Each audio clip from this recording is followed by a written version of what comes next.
everybody, and welcome to a new episode of Business Meets Live, and hello from Sydney, Australia. Hello.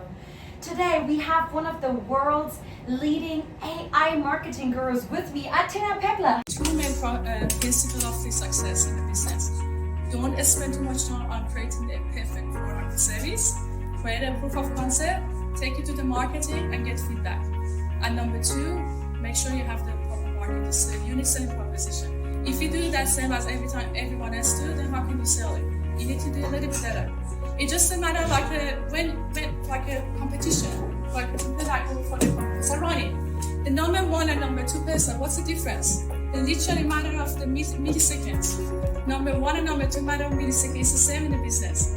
That millisecond, you find that millisecond. What is that millisecond? What is that unique selling proposition? Go and read the bad reviews and try to see what they're not doing and do it. Atena was literally just giving a speech to 1,000 people here in Sydney 2 days ago. I was there to cheer her up, and she was sharing the stage with Hollywood actor and serial entrepreneur Vaughn. She was sharing the stage with former CEO of 7-Eleven and Blockbuster James Keys, Reebok founder Joey Foster, who you've interviewed for your podcast, as well as celebrities Caroline Stanbury, Sergio Carello, and so on. Now tell me about it. How was it? It was an amazing experience. It was amazing. I don't know how to describe it, but I've been talking on stages for many years, but not with that many audience. The stage that I talked, it was about 50, 70, 80, 100.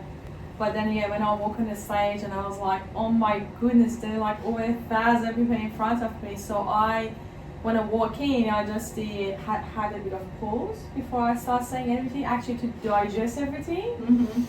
And took a deep breath and I told myself, Atena, this is your moment. And then I started my speaking with asking a question. So I myself have spoken in front of 1,000 people, and although I give a lot of public speeches, I'm nervous every day.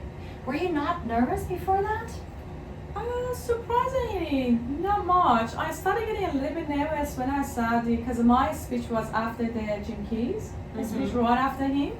So Jim Key was in the station talking, and then I saw the counter that was counting down for 3 minutes. When I knew as soon as it hit 0, it's my time to go in. That's the time that I started getting a tiny bit nervous, and I could hear that my heartbeat was beating fast. But I could get back to control. Yeah. Thankfully, I could get the contract back in by just a few skills set that I learned and tricks and stuff. And when I walk in the stage, then I just took my time before I start saying anything. Now, a lot of people think that a lot of successful people and Hollywood actors, they might be arrogant. What's your opinion about, for example, Vince Vaughn? Is he the same character as in the movie, or is he arrogant, or what is he like? He was very funny. He was very down to earth. And we had a cocktail party with him, and Janine and I attended, and we got to have a one-on-one conversation with him in a casual environment. It wasn't formal, there was no camera on us. And then I approached him and I told him about AIpreneur Movement, which we probably going to talk about it soon.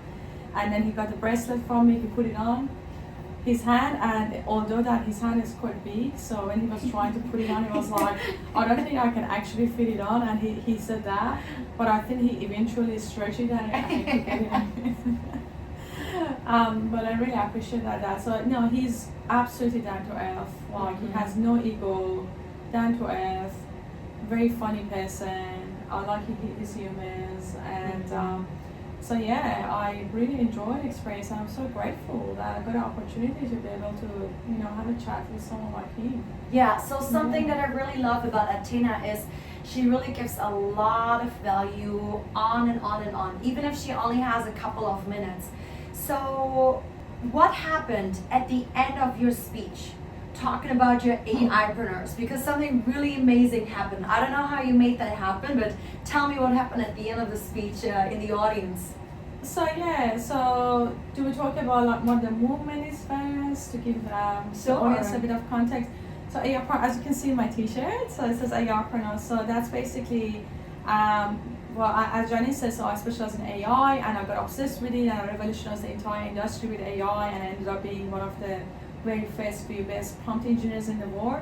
Prompt engineers, yeah? Yeah. So something I hadn't heard before actually. It's actually right, it's just the 2024, the job titles trend or skill set trend, right? Wow. Prompt engineer, so we can elaborate on that a bit later, but so then I, like last year, I started applying AI to our own marketing effort, to some of our few customers, and we could get, oh my goodness, we could save the time significantly, we could save the cost significantly, and we get 10x better quality, like in our landing pages that we're getting. 10x, that's better. huge. Yeah, it is huge, and that was quite shocking for us too, to be honest, to see it, because when we started building like landing pages with AI or ads with AI, and then the first thing that they did, but actually one of the first thing and me and my funnel hacker guy did, we basically went and modeled Russell Brunson's funnel. Say again, who? Russell Brunson, who is the founder of the ClickFunnels and was number one funnel okay. builder. So we went and modeled his funnel, and we just, as a fun, we just put it on the social media to see what sort of result we're getting, and we got like 60-70% conversion rate. Wow. Or something that, you know, like we were like, oh my goodness, we couldn't believe it. And then we started testing more and more before we actually go and, you know, try to show it to the world what we achieve. We need to make sure it's actually not a one-off thing. It's not like just a luck thing or whatever. And then I started applying for my own marketing. So when I started doing marketing, I started selling some course, like an AI accelerator course. And so we built a multi-million-dollar funnels with the same method, with the AI and using all the ads. And guess what? We got 80% conversion rate on that, on the cold audience. That is huge. And that was unbelievable. And that's the time that I realized, oh my goodness, I'm just ready to change the world now, because what you could achieve with AI is amazing. And this whole AIpreneur movement thing, it just came along the time, because then we started getting lots of students through our course worldwide, not just Australia.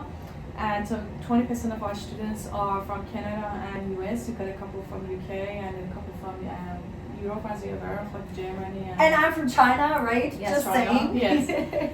And so then we started having a title of AIpreneurs, because we all are creative entrepreneurs that we leveraging AI to be able to achieve these amazing, impossible look results. And then I come up with the idea of the AIpreneurs. And also we created the motto as well, that we say impossible is merely untried. And our motto is that we're going to show the world what's possible.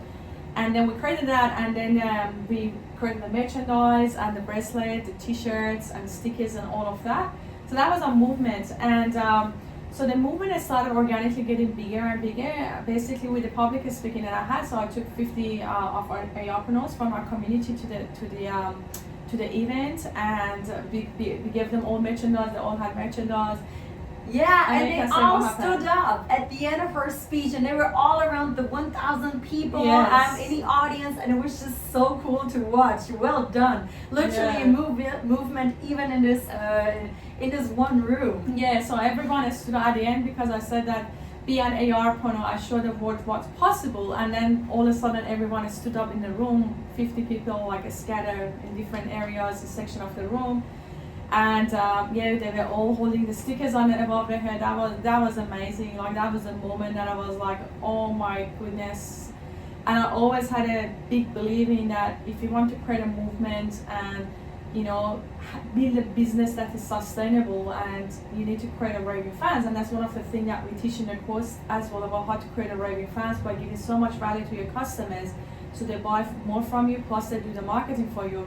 And it's organically happened, and that was a very proud moment for me to see that how much these people are already supporting me. And then, WhatsApp group, and they're all saying that they're referring me to other people. And then literally in the cocktail party, and I see that my students, like AIpreneur students, they're walking around the room and doing marketing for me. Oh, you must join the course, this is amazing. And I was like, I don't need to hire any salesperson anymore. My raving fans, right? They go do marketing, and that's how you can build a sustainable business, because you give so much value to people, you change their lives, and they go do the marketing for you. And that's the best way to be able to scale a business without making too much effort. You build that customer base, you create the raving fans, And also obviously you can increase the customer lifetime value by trying to give them more value, create more packages and offers, and they stay with you forever. You can hear she has been a marketer for about 15 years or so. She's super experienced. As one of your students, and I'm happy to say that we're also good friends now. Yes. I really have to say it's impressive how much value you give to your students. I mean, you have helped within your 10-week course, and I'm one of her students, one of the 70 students in like just 2 months that you had. You help people get Amazon bestsellers. You help people build their own businesses, first businesses, or if whatever it is, just within like a few like minutes and hours. You have helped people improve their sales, improve their marketing, like save time in their daily work and life. And even if people are saying, yeah, I don't need AI because I work in that industry or I do this or that, it's really impressive on how many people's lives you have changed with your course. And the course isn't even over yet, and I think everybody has a couple of successes that they can already tell. And it's really amazing also on how much you over deliver. You are really helping people to give this Amazon bestseller. You create this community, this movement. People start to do businesses together even from your community. Now you should make sure you get your commission. No, it's really impressive. Now, I was telling one of my friends about you back in China a couple of weeks ago. We met in Australia at the Top 1% coaching 3 days in a row. We worked hard on our own businesses, became friends there, and then I told my friend in China about, wow, this amazing woman in Sydney or like at the Gold Coast where we met, and she was like, well, she probably just built up her business with the help of her husband because her husband has a 70 people, super successful IT company. And I was like, no, it's not like this. Okay, Atena, let's be honest. How much has your husband literally supported you on this, and how much have you done by yourself? Well, in terms of support, obviously he supported me emotionally, and in terms of, because he's a very successful businessman himself, so he's been coaching me in terms of like giving advice about how to scale, how to, in terms of like employees, operational. So yeah, so he's been helping me in terms of the coaching, but in terms of the financial, I'm completely bootstrapping this. Like, you're aware of that, like not even one single dollar. What about in terms of IT? Because I feel like, I studied IT, I worked for HP, you are also a woman, you are not just having a marketing business, but also an IT business. And this was one of my female friends who was saying, because of IT, even her husband did probably all for this. No, because this is completely different field, completely different. So what I do is the marketing, obviously, so he doesn't know anything about marketing. So our skill set is completely different, and he's not an IT person in terms of building a website. He's a specialty is in like a network. Outsourcing. Hardware. And outsourcing, right? Outsourcing and hardware, which is a completely different thing. He doesn't build website, he doesn't do back-end work, he's not the developer, so he absolutely cannot do any contribution in terms of like a technical expertise that he has, but he's been helping me in terms of coaching and mentoring. Wow. And that's just one of my coaches and mentors. I have 4 coaches. Yeah. And who are your coaches? So the other coaches, obviously, like I've been in Tony Robbins' work for a while, so I'm still getting coaching from his team. And so for a whole year, I got a coaching with them. And that's more also like not a business, but they're helping me with in terms of the mindset, because obviously what I'm going through, it's a lot of pressure. Yeah. And so I really need to have like someone constantly boost me up. Mm-hmm. And so that's a mindset part. And then I have other coaches, is like one's JT Fox and the KDK, one of my other 2 coaches. And I've been getting coaching randomly from some of the friends with the successful businesses and stuff too, not as a paid, but as kind of like a favor. That's amazing. But that would be the name. That's amazing. And I have seen her invest in herself from some of the top people. You've also done things with Gary Vee, and she's constantly investing in herself. And she's working so hard to do like top-notch things. As she said, she's obsessed. Once she's like focused on, okay, my client needs that, she really like focuses a couple of hours on it, and then she cracked it and has a new solution for any of her clients' needs and problems. It is impressive. And I also want to say again, for all of the listeners, stop having these cliches of because we are women or because it is IT that a person can't do it. And Atena, you're an absolute role model for me when it comes to what you're doing. You are like going into more like a male-driven industry. You're one of the few prompt engineers. You are cracking it. We don't have, honestly, I don't know even one single woman in the world that is into AI to this extent. But on top of this, you are a mom of 2. Who doesn't know it? Her children are 2 and 5 years old. We had a call at 6 o'clock in the morning. Her children were in the background. I got to talk to them. I've met them virtually at least. Well, now we're meeting here in Sydney in your city. But how do you manage just like having such a successful startup, and it's not that your business is super old and you're constantly like growing and developing new things. You are married, you have 2 little children. How is that possible? Yeah, thanks for the question. It's not easy. I wouldn't say it's easy at all. But what I learned is we all have 24 hours in a day, and when I can see like one of the very inspirational people in my life is Tony Robbins, of course.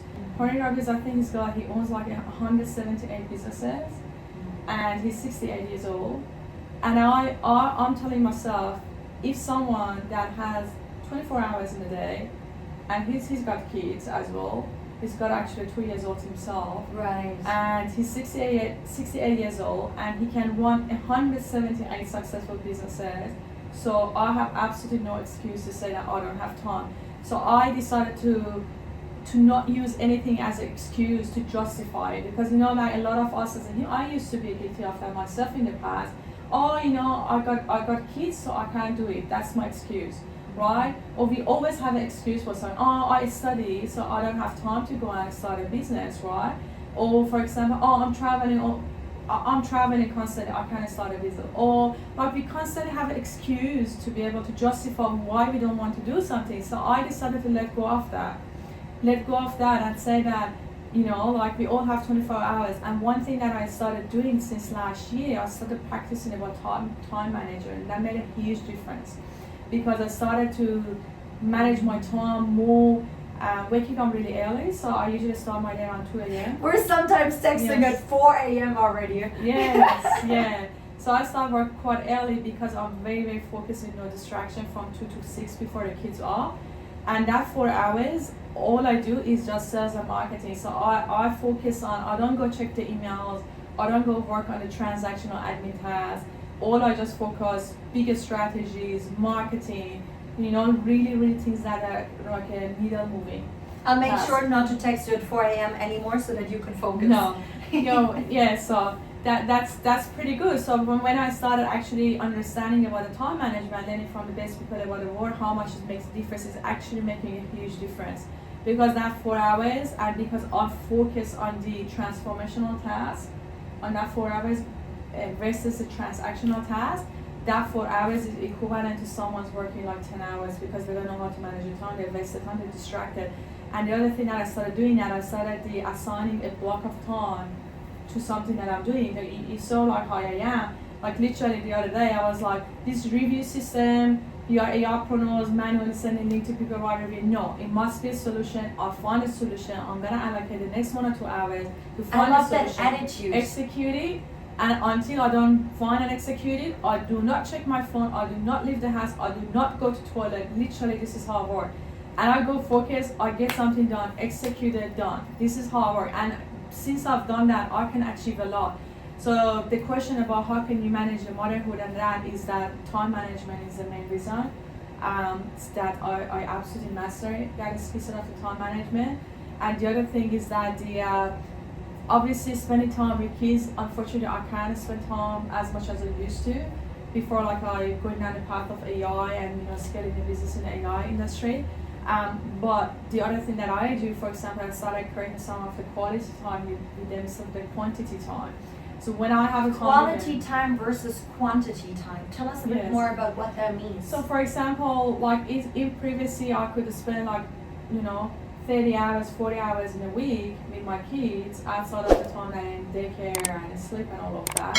Now is like one third of that, but previously it wasn't quality time. We're just not doing anything special together, or we're not bonding as much. They're sitting in front of TV, you know what I mean? It wasn't really that much quality time, all of it.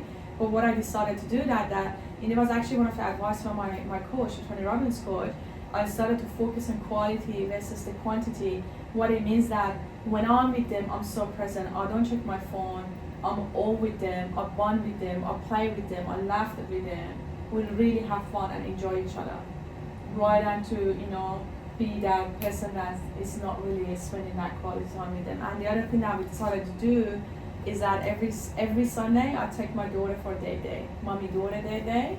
Oh, that's Every beautiful. Sunday. And no matter what happens, we don't break that routine. And she literally declined on meeting me tomorrow because of that. Tomorrow is Saturday, you said, right? Yes, but Saturday is I spend time with both of them, and Sunday is just me and my daughter. I see you. So yeah, That's beautiful. so every Sunday I take her on a day. She chooses where we want to go. So during the week she's look forward to that. She's so much excited during the week about that Sunday. Something we weren't doing before. So you know what I mean. Even though like I don't spend as much time with them, but I started building that routine that we have really quality time with each other, and the time we had with each other is really quality and really enjoy and really bond. And that would be my recommendation with all the moms out there. Like, don't have a guilt. Sometimes I have a guilt, especially that I finish work really late. I don't see them. I stay in the office until 9, go home, they sleep. Or even in the morning, I have like sometimes early morning meetings with US and other countries, and It's beautiful. Mhm. It's really beautiful. yeah. So Okay, before we start crying now, I love to change the topic because I started to interview a lot of people who are very Yeah. successful. Okay, we're about to cry here. And suddenly it clicked. Last weekend I was speaking at a very successful business school, SEEPS in Shanghai, and a lot of like very successful CEOs were speaking on stage. It was a female leadership forum, so many of them were women, but we also had male successful speakers there.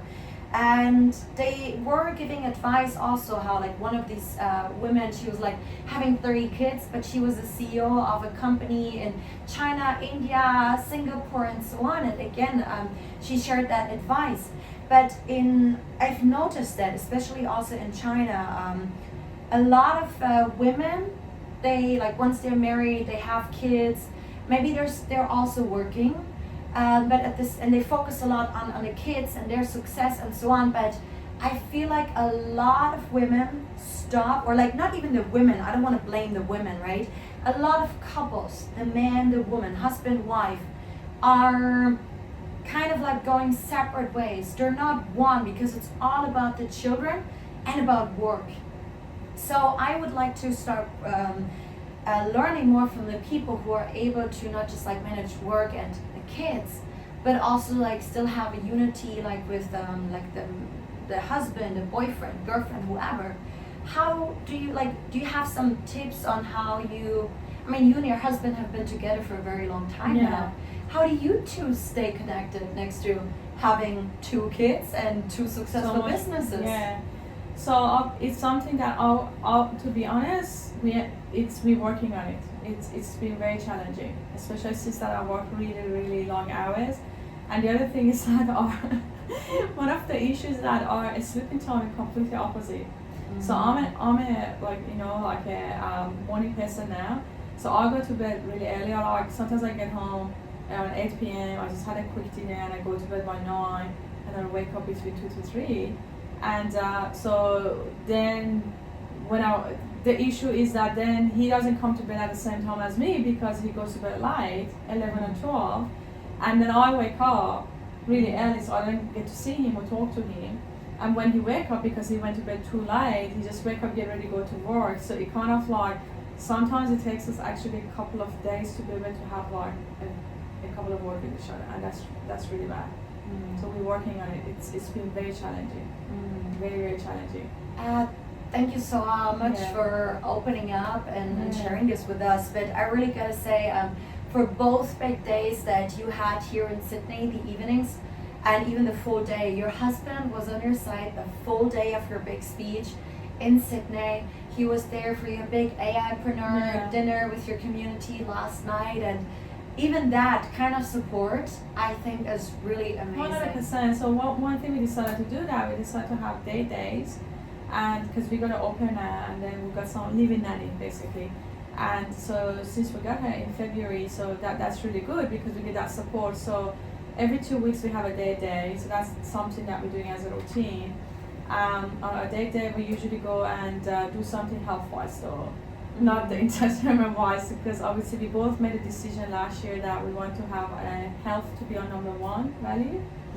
And that's quite surprising to a lot of people. Say that, oh my God, you work so hard, how could you have health number one value? Like, because number one value to be health, that means you need to spend quite a bit of time on your health in terms of the diet, in terms of the exercise, in terms of everything else. But we made that decision, and still health is our number one, because no matter how much money you have, how many successful business you have, if you don't have your health, you will be happy to give away everything you have to have it back. And we made that decision after the going to Date with Destiny with Tony Robbins. Was that in Fiji? No, it was before Fiji one. It was, I think, last December when we did an exercise actually for 5 days about the defining our destiny and our values. What are our values? And we prioritize our values, right? And the funny thing is that when we start doing that exercise, you start thinking about, okay, well, these are the values, like a career, which is your mission, and then the family, friends, health, like so many different categories. When I started thinking about it, I was like, oh my God, health is not there at all. And I felt really bad about it, and I was like, why, right? And then that's when we made a decision. And funny enough that my husband did the exercise himself. I wasn't watching what he's doing. He wasn't watching what I'm doing either. And then we came back together, we created a poster, and we printed the poster and we put it on the wall. Our poster of our values, what are our values? And then we both looked at the poster and was like, oh my goodness, number one value is health. And we made that decision then. And since then, there was a huge difference in our lifestyle. Like it started our day, we're having like this much green smoothie that we make at home, and lots of vegetable, and we cut all of the crabs, pastry, fatty food. So we eat basically 80% vegetable. And we started also focusing on health in terms of like going next level. Like we're getting colonic, we're getting chiro, we're getting cupping, a lot of things that. Oh, I love cupping. Yes, like not many people do. The other things that we're doing, things like for example, breathing exercises, taking it like a deep breath.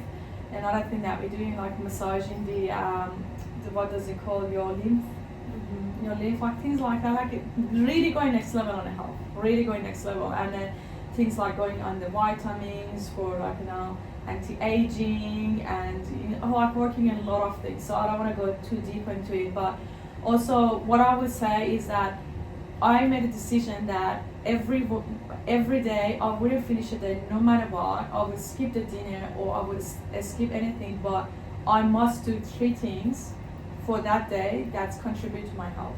3 things, and I'll alternate between them. What those 3 could be. So one of those things could be green smoothie. The other one could be the breathing exercise. The other one could be the ab exercise that I do every day, which is I increase my heartbeat a lot, because obviously increasing your heartbeat a lot, that's very different with just going for a walk. So I do that for like 15-20 minutes. Like I do really like high intensive exercise for 15-20 minutes. And the other one is massage relief, is another one, getting colonic, getting cupping. So if on that day a sauna, we go to regular sauna, now we're going to buy our own. Oh, nice! Yeah. Love it. And also we do like a cold showers, like it's a lot of categories. And that's the thing, like before we got educated about the health part, we thought that health is only eating and exercise. But eating and exercise is only 2 things. The health category is so massive if you want to see what you could do for your health. Once you get educated about that, then you realize, okay, it's a massive category. So I said that as long as I do 3 things to contribute to my health, I go to bed doing that 3 things, I made that discipline. literally made that discipline, and I wouldn't go if I couldn't have the green smoothie in that morning because we ran out of the vegetable or we were busy, then I would go and do one other thing, right? So I've been doing that since, and I lost the 10 kilos. Wow. In such a short, like in 6 months. Wow. Organically, no diet. I'm not on diet. Organically, it's just my new identity. This is New identity.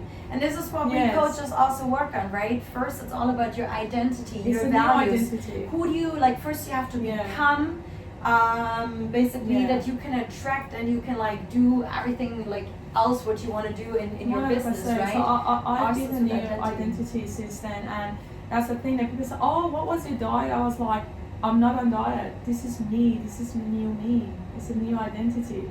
I'm going to be like that forever. I'm not torturing myself that being on diet, because when you go on diet, you stop one day. That's true, the That's the yo-yo thing. effect, right? I'm not And on- then you're exactly. gonna get back. It's not about like doing something temporary to lose weight. You're going to put that weight back in because this is not part of your DNA. And this is part of my DNA now. Yeah. I focus on health, number one, no matter what, no matter how many hours a week I work, no matter what, I wouldn't go to bed until I achieve those 3 things, and I call discipline. That is amazing. Wow. Okay, I got a lot of learnings here today, and I really love your identity. Although I didn't meet you before that, we are only friends now for 3 months Yeah. already, and I look forward to what the future is gonna bring. We're gonna be together in LA in November Yes, as well. I'm gonna be definitely. back in Australia end of the month. Okay, long story short, let's quickly go back to your AIpreneurs, and again, thank you for opening up and giving us an amazing view about the positive and negative sides of your private life as Yeah. well. How can people join the AIpreneurs community? So we're creating a community that's for free at the moment, for the time being. First come, first serve. Yes. So it's in school.com, skool.com. If you go to school.com and search for AIpreneurs, then you will find my community basically. So school.com/AIpreneurs. Let's make sure everybody sees that. It's like entrepreneurs, but AIpreneurs. AI at the beginning. So yeah, feel free to join our communities watching this. Obviously, my whole mission for this community is try to give so much value to people. And she does. She's Yes. over-delivering. Her coaches are telling her, Atena, your courses are too cheap. You're giving too much value. Yeah. So the plan is to give so much value, so much free content, so everyone can join and grow your business. And if you want more, then we could join our accelerator program, which if you want to be serious about starting an AI agency or you want to scale your current business with AI. That's where I'm part Yes. of it, that Yeah. 10-week course, and also the mastermind and everything else, the monthly subscription and so what's coming up. It's just, wow, the best spend money, so much value. I recommend it to everybody.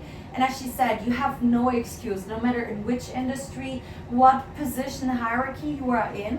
Everybody needs to learn about AI nowadays. It's like in your CV, you used to have Microsoft as a standard, Microsoft Office package as a skill. Mhm. Nowadays, it is AI. Yes, so definitely master skill. And the thing that I'm saying that the AI is already very advanced, and obviously it's getting better every day as well, like comparing to 6 months ago, but it's already advanced, but like majority of people don't know how to use it. And even ChatGPT, you say, oh, I use ChatGPT, but you don't know how to use ChatGPT. You prompt it, oh, write me an email about this, write me an Instagram post about this, like 1 line. I have prompts that is like 20 pages. I basically educate ChatGPT about a particular subject or topic, and then the ChatGPT become the expert in that area, like anything to do from the Facebook ads, landing pages, marketing, funnels, and Amazon bestseller, and building websites, and so on. So it's a skill set that you need to know how to prompt it. That's what we call it, prompt engineering. So what the majority of people do, they put garbage in, then they get garbage out. And Yeah. I say that ChatGPT is not good, it's too generic, it's robotic. It's your robotic, Lacks not of human. expertise, so because you don't know how to use it. So definitely I would recommend that the join our free community, and once the community in the future become big and become paid or go on a subscription, the advantage of the school is that everyone that join now for free, they're gonna get lifetime free access. They're gonna be part of I'm it gonna for be free. one of them. And you can be one of them too if you like. So quickly go on school.com/AIpreneurs. Yeah. Any last words that you want to share? Any inspiration or anything else? Like, I'm all about action taking, right? Yes. So I don't know if there's one thing that people need to take out from today, or one action you want them to take, or any last words from your side? Action is just a start. Do not overthink it. Literally just a start. And also when you want to make a decision, make a quick decision. 5, 4, 3, 2, 1. Because you never know. And that's what happened with me and Janine actually. Mm-hmm. And you made a decision that you not overthinking, make a decision, and you the life put you in a direction that you didn't even think about it. Yeah. You completely in a different direction, and you have your own ideas, and you want to start your own AI business, and you know what I mean, something you didn't think about. And then the other thing is that one thing that I always believe in is fate. And then Vincent mentioned yesterday as well, is sometimes there is not logic behind a lot of things, a lot of decisions we're making, a lot of things that we're doing. There's no logic yet, but you just need to believe in fate. Honestly, like something feels right in your heart, there's a reason that it feels right. That's called fate. And you just need to leave it to the fate there's something up there that guiding you, whatever you believe in. If there's something that outside of what we could see that's guiding us, and we need to believe on it, because once we believe it, it's always with us, that fate. And you just need to listen to your heart. Wow, I love it. All right, thank you so much for your time. Thank you so much for having me. Wow. Pleasure. Please, guys, start following Atena and take action. Don't make excuses. And have a good day. Have a good day. Thank you for listening. Bye.